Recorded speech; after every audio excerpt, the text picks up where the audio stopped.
के 100 गोत्र बनाइए और मेरे पास जमा करिए। चारों बच्चे गए, सेमर की 4 पत्ते वाली डंठल तोड़ के लाए और 100 गोत्र बनाए और गुरुजी के पास जमा कर दिए। इसके बाद 5वें पंक्ति के बच्चों से बोला कुपार बाबा, बोले बेटा 5 बच्चे खड़े हो जाओ और 5 मिलकर के सेमर की 5 पत्ते वाली डंठल तोड़ के लाओ और 5 मिलकर के 100 गोत्र बनाओ। ये बच्चे गए, 5 पत्ते वाली डंठल तोड़ के लाए और 100 गोत्र बनाए और गुरुजी के पास जमा कर दिए। इसके बाद 6वें पंक्ति में 6 बच्चे बैठे थे। गुरुजी उनसे बोले बेटा 6 ही खड़े हो जाओ और 6 ही मिलकर के सेमर की 6 पत्ते वाली डंठल तोड़ के लाओ और 6 ही मिलकर के 100 गोत्र बनाओ। वो बच्चे गए, 6 पत्ते वाली डंठल गुच्छा लाए और 100 गोत्र बना के जमा कर दिए। अब गुरुजी आखिरी पंक्ति 7वें लाइन के बच्चों से बोला बेटा 7 खड़े हो जाओ। 7 मिलकर के अब सेमर की 7 पत्ते वाली डंठल लाओ और 7 मिलकर के 100 गोत्र बनाओ और मेरे पास जमा करो। ये 7 बच्चे गए और सेमर की 7 पत्ते वाली डंठल तोड़ के लाए और 100 गोत्र की सूची बना के गुरुजी के पास जमा कर दिए। इस प्रकार से पहली पंक्ति के बच्चों से लेके 7वें पंक्ति के बच्चों ने सेमर के 1 पत्ते का डंठल से लेके 7 पत्ते वाला गुच्छा मतलब डंठल तक लाए और हर पंक्ति के बच्चों ने 100 गोत्र बनाए। तो 7वीं पंक्ति के बच्चों ने कितने गोत्र बना लिए? कितने हो गए? हर पंक्ति के बच्चे 100 बनाते थे तो कितने हो गए? मात्र शक्ति 700 होंगे कि नहीं होंगे? 700। अब सफेद ड्रेस वाले बच्चे हैं, कितने बच्चे हैं बाजू में? 5 बच्चे और हैं। अब उनका नंबर लगाया गुरुजी ने। तो पहला नंबर के बच्चे से बोला, सफेद ड्रेस वाले से बोले बेटा आप खड़े हो जाओ अकेले। अब तो मैं अकेले सेमर की 8 पत्ते वाली डंठल लाओ, क्योंकि 7 तक बुलवा लिए थे। 8 पत्ते वाली डंठल लाओ और आप अकेले 10 गोत्र बनाओ। वो बच्चा गया, 8 पत्ते वाली डंठल तोड़ के लाया और 10 गोत्र बनाया और गुरुजी के पास जमा कर दिया। अब गुरुजी दूसरे नंबर के बच्चे से बोला बेटा अब तुम खड़े हो जाओ। तो मैं अकेले सेमल की 9 पत्ते वाली डंठल तोड़ के लाओ और तुम अकेले 10 गोत्र बनाओ। वो बच्चा उठा, सेमर की 9 पत्ते वाली डंठल लाया, 10 गोत्र बनाया, गुरुजी के पास जमा कर दिया।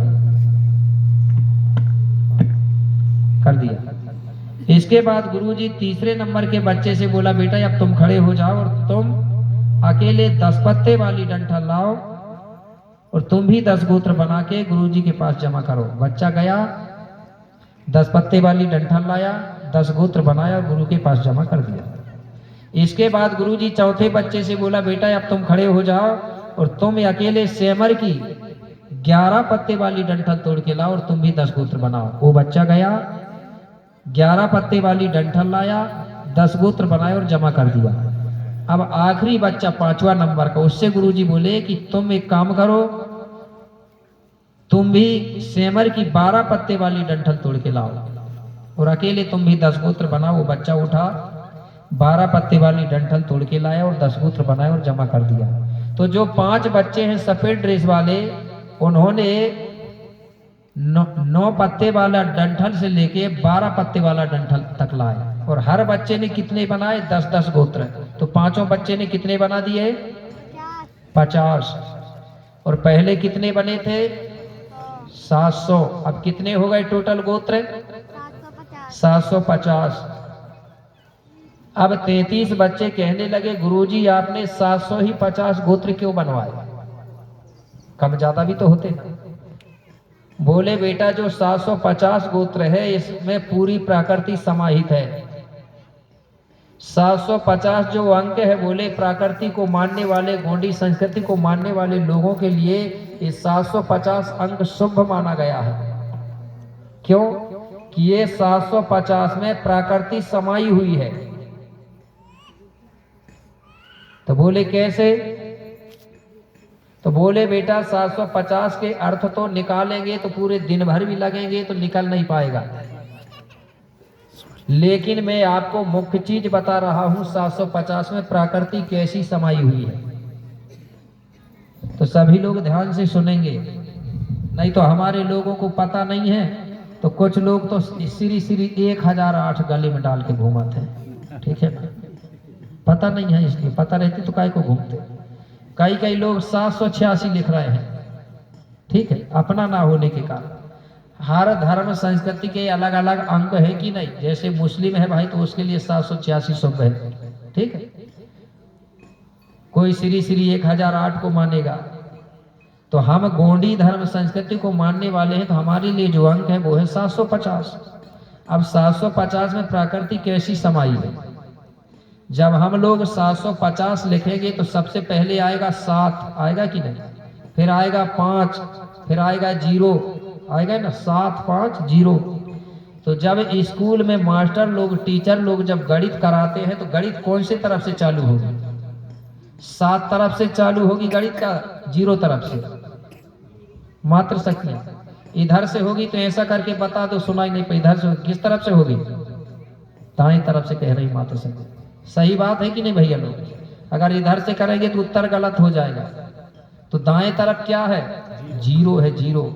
तो गुरु को पार कहने लगे, बोले बेटा सबसे पहले जो संसार था यहाँ कुछ नहीं था, शून्य था, 0 के समान था कि नहीं था? इसलिए सबसे पहले है 0, मतलब कुछ नहीं था, 0 था। और 0 के बाद में यहाँ पर फिर कौन सा अंक आया है? 5। तो 0 के बाद में यहाँ पर सबसे पहले 5 कुदरती शक्ति प्रकट हुई, जिनके कोई माता है ना पिता है, वो कुदरती शक्ति है, अपने आप प्रकट होती है। तो 5 कौन सी शक्ति हैं? जिसको हम धरती, जल, वायु, अग्नि और आकाश कहते हैं। तो ये जो 5 है, इसका मतलब है ये 5 में 5 तत्व शक्तियां समाहित है। कि है इनके कोई माता पिता? बता दो, किसने जन्म दिया है इनको? इनको कोई, इसने सबको जन्म दिया है, ठीक है ना। इनके कोई माता है ना पिता, इनके बिना किसी का शरीर तक नहीं निर्माण हो सकता। तो बोले बेटा जो 5 है उसमें 5 कुदरती शक्ति समाई हुए, जो पंच महाभूत कहते हैं, 5 देवता कहते हैं, धरती, जल, वायु, अग्नि और आकाश। तो समा गए ना 5 में 5 देवता। अब जैसे ही 5 कुदरती शक्ति प्रकट हुई तो 5 से मिलकर के ये संसार बन गया। बना कि नहीं बना? 5 से बनी कि नहीं ये दुनिया संसार? तो जब ये दुनिया संसार बन गई तो यहाँ पर फिर 5 के बाद में कौन सा अंक है?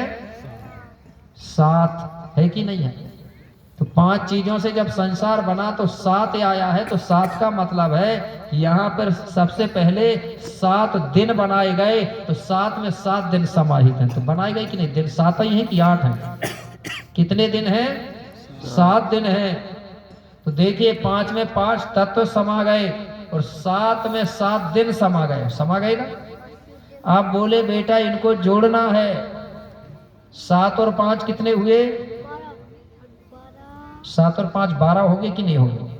12 और 12 में फिर 0 जोड़ेंगे तो 12 ही रहेगा, 0 तो जुड़ेगा ही। तो बोले फिर दिन के बाद में यहाँ पर फिर बोले 12 महीना बनाए गए। तो 12 महीना भी समाहित है, बोले है कि नहीं? 12 महीना। तो बोले बेटा इस प्रकार से ये अंक में 5 देवता भी समाहित है, 7 दिन भी समाहित है, 12 महीना भी समाहित है। अब बचा क्या? बोले बचा क्या? कुछ बचा है क्या? कुछ नहीं बचा। इसलिए बोले 750 जो अंक है सबसे बड़ा पावरफुल अंक है। जहां 750 होता है वहां 7.5 शनि ग्रह का कोई भ्रम और डर नहीं होता है, ठीक है।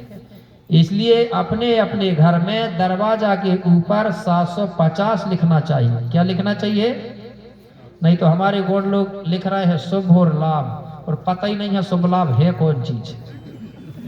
कई लोगों को पता नहीं होगा कौन है, पता नहीं। अभी तक भी शुभ हो रहा है ना, लाभ ही हो रहा है, ठीक है। हमारे घर के ऊपर क्या लिखना है? 750। जहां 750 लिखा होता है वहां पर प्रकृति का पावर अधिक रहता है, ठीक है। प्रकृति का पावर तो हर जगह है, लेकिन कम ज्यादा होता है ना, होता ही कि नहीं होता? जैसे हवा सभी जगह चल रही है, लेकिन ये फैन चल रहा था यहाँ थोड़ा पता अलग चल रहा है, ज्यादा है, ठीक है। तो हर घर में क्या लिखोगे आप लोग? 750। कब लिखना है? हमारे में अमास है, पूर्णिमा है, दिन पड़ता है उस दिन लिखा जाता है, ठीक है ना। और काहे से लिखोगे? हल्दी से लिखना है, ठीक है। हल्दी और तेल मिला के लिख सकते हैं, राई का तेल भी मिला सकते हैं, गुली का तेल भी लगा सकते हैं, रूप, ठीक है। तो इस प्रकार से हमारे घर में 750 होना चाहिए और हर घर में एक सतरंगी झंडा भी होना चाहिए और दरवाजा के किनारे एक बांस का डंडा भी होना चाहिए। पहले के गौड़ लोग बड़े अच्छे से दरवाजा के किनारे डंडा टांग के रखते थे या बंदूक टांग के रखते थे, ठीक है। बंदूक नहीं रखते तो डंडा टांग लो भाई, ये शोभा थी उनकी, ठीक है ना। तो क्या होगा, हमारे घर में झंडा कौन सा होगा, का दूसरों के झंडा उठाओगे, अपने अपने झंडा होना चाहिए, उससे पहचान भी होगा। मैं आऊंगा कि देखूंगा कि यार एक सतरंगी झंडा लगा, ये गोंड राजा का घर है, समझ जाऊंगा बिना पूछे, पहचान भी होगी कि नहीं होगी। तो सभी लोग अपने अपने घर में झंडा लगाएंगे कि नहीं भाई, एक बार हाथ उठा के बताओ। दूसरे के खूब सतरंगी लगाना नीचे।